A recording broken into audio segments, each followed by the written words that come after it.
Yeah, I get right to the racks. Then I make that shit back. Run up on me, get shot in the back. JTV in the building, yo, we get Scott and Channel, man. American. Unilad. The Lone Wolf. Yes, sir. How I broke the world record for longest kill. Minutes with Unilad, LAD Bible TV. Unilad. That's interesting, man. Longest kill. I don't know, he's probably sniping at that. I never heard of this. If you're new, check, subscribe, request, and react. Someone requested this, so we're gonna. Yeah, this is your first time tuning in. Check out what we do here. What we do here is something special. Yeah. We have fun, but the channel goes the way you want it to go. That's a physical. So we went from like doing a bunch of like hardcore hip hop to doing country music to doing animals to doing people jumping out of planes into an air balloon. We do it all. Yes, sir. Like the video. It's a long video, so we're gonna hop right to it. Follow us at JTV Instagram. Follow us on Instagram. Hop right to it.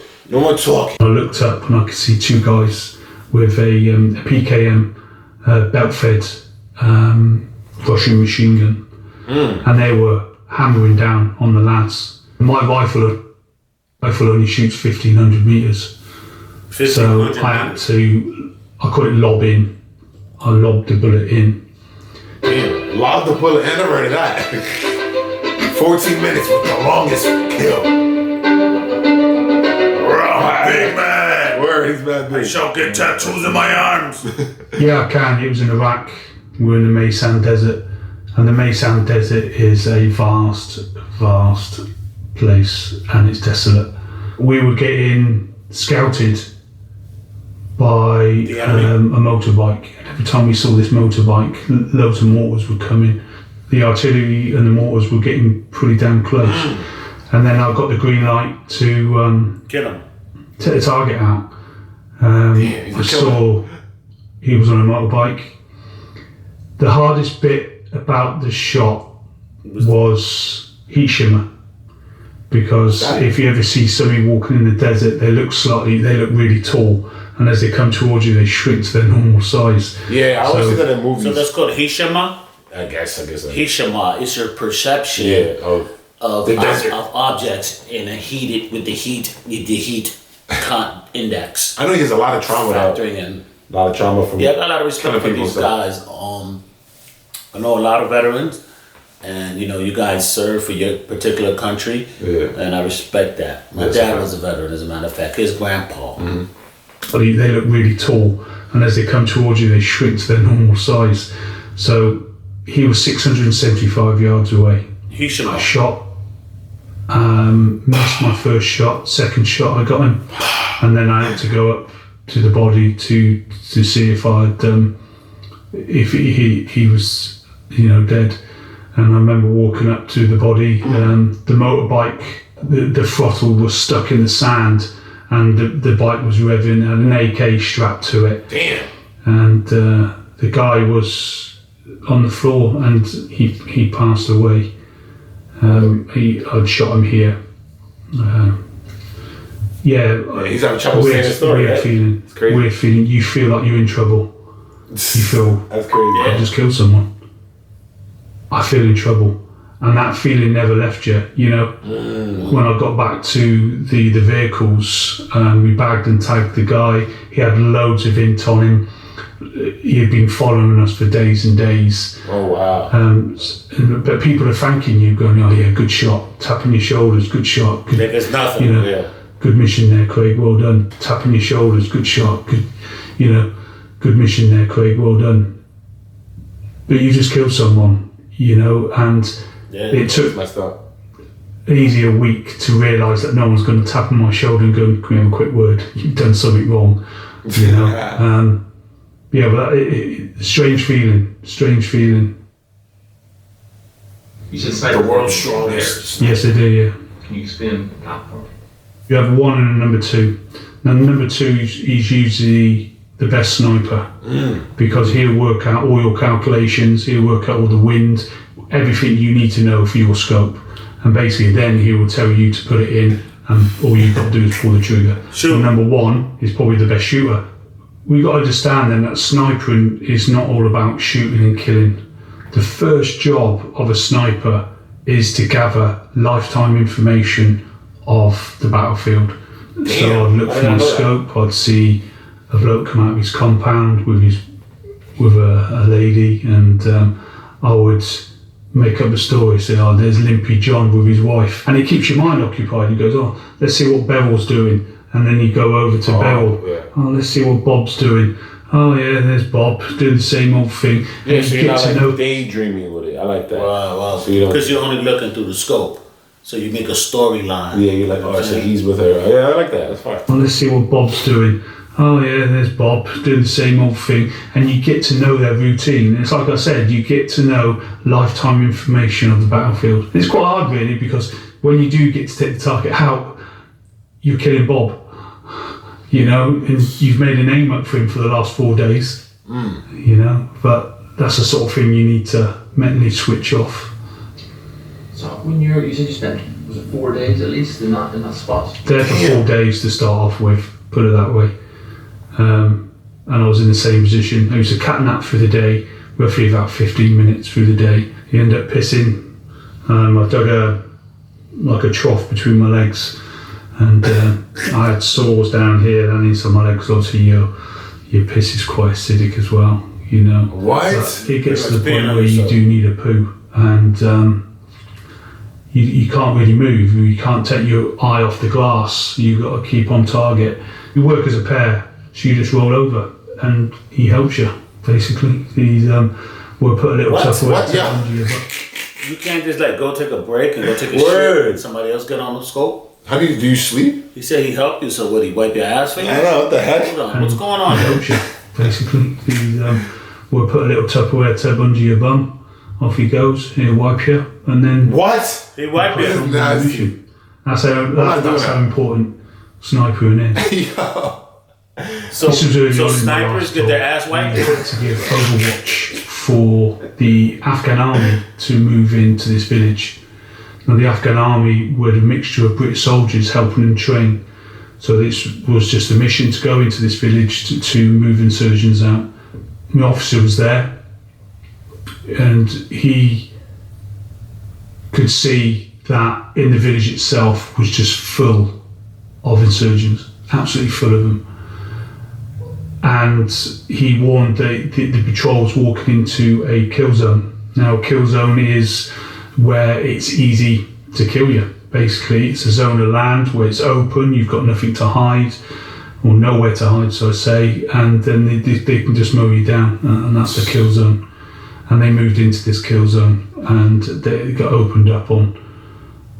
Oh, man. And I could see a flicker in the distance, and I couldn't work out what it was. Anyway, I got my scope on to the flicker, and it was an insurgent with a radio.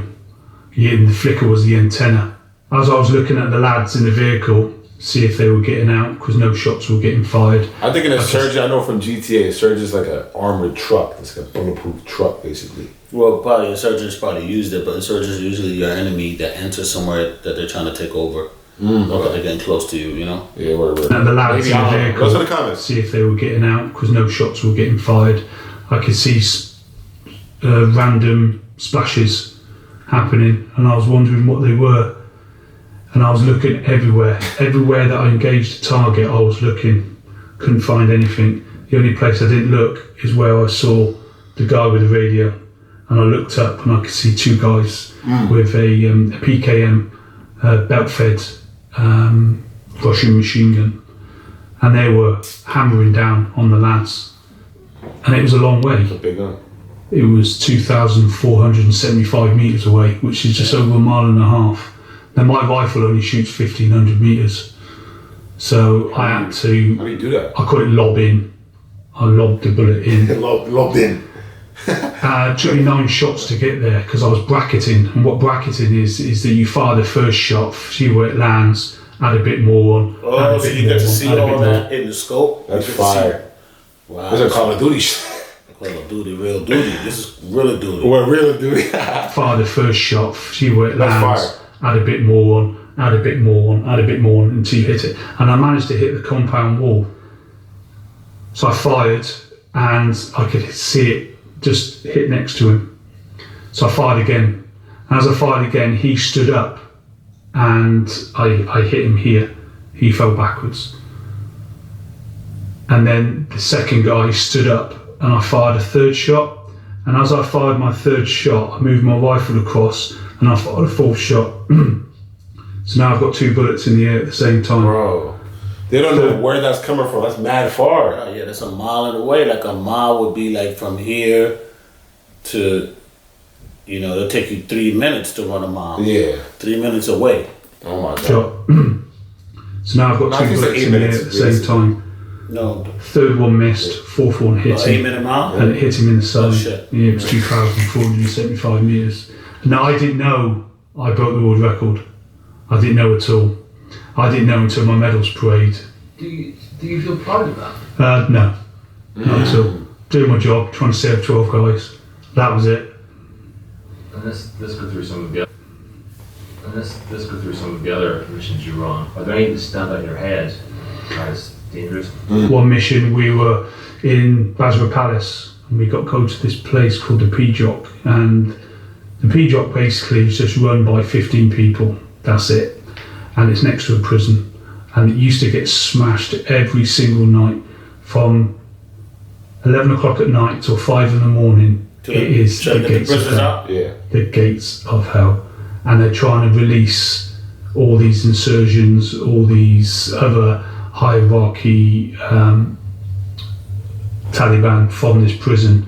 And it was our job to not let them do that. And it sort of gave the locals a bit of security as well, knowing that They got snipers. that soldiers were there protecting the prison as well, so there was no chance of escape, there was no chance of it getting liberated and overrun. We were on the roof on this occasion. The roof! We The were roof! using the machine guns on both sides. As soon as they hear a sniper shot, they all run off.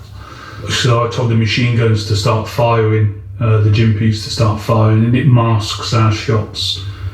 And they came from north, they came from the south, they came from the east, they came from the west, they came from everywhere. And we got absolutely, we got absolutely smashed. We thought we were going to get overrun. So I phoned You Tanya. got ambushed? I get a bit upset, sorry. They got bombed.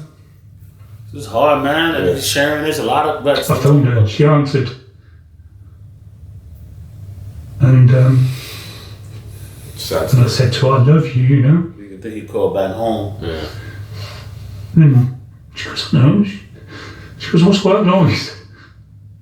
And I said, that's nothing, that's nothing. I said, I'll phone you in the morning. I promise you I'll phone you in the morning. Just want to hear her voice, Damn. Just want to hear her voice. And we went back on the roof and we were in the fight. Wow, they got ambushed. Before you were with your wife, Tanya. Yeah, I did, yeah. I didn't really tell her what was going on. We just had a little chat. I said I just had a little wobble, what's it call it? A little wobble, just wanted to hear your voice, that was all. Yeah, a little walk, a little homesick, Yeah, I'm always here for you. Like she is now, It was like a wall got shattered. And when that wall of ice got shattered, everything that I've experienced in my tours through Bosnia, Kosovo, Iraq, Afghan, I couldn't stop it. My wife noticed it first. She noticed that there was something wrong due to my isolation, my snappiness, Wow. my edgy. Trauma. PTSD. just depression, really, and suicidal thoughts.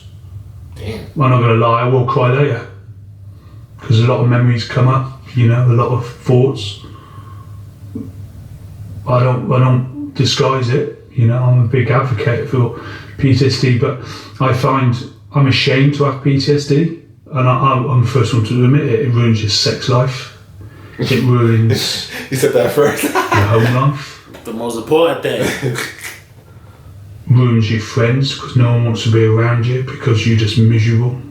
You don't want to go out because you get so angry so quick. Damn. the army noticed it, and I got called into the MO's office, which is the medical officer's office. And then you sit there and they look at your medical records and they go, okay, stamp it, you're gone.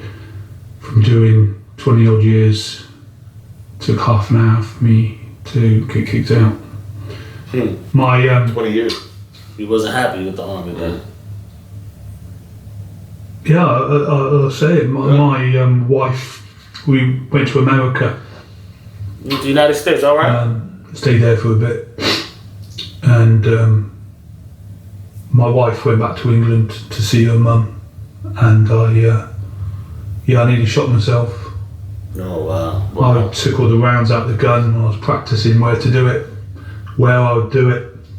Damn. And We're going through it. I put the bullet in, cocked it, put it in my mouth, and Betsy was sat on the back of the sofa. She's a little Yorkshire Terrier. I used to run 10 miles a day, like 5 miles out, 5 miles back, and she used to run with me. She's 15 now. 10 miles is It's crazy. weird because he going through this trauma, and I thought we were gonna do a video on just the world record, but we really doing a video on like really understanding what these soldiers go through, Yeah, man. that's a fact. This is some real deal Holyfield stuff. Word. Like 5 miles out, 5 miles back, and she used to run with me. She's 15 now, Damn. and her head tilted, and tilted the other way, and I just stared at her.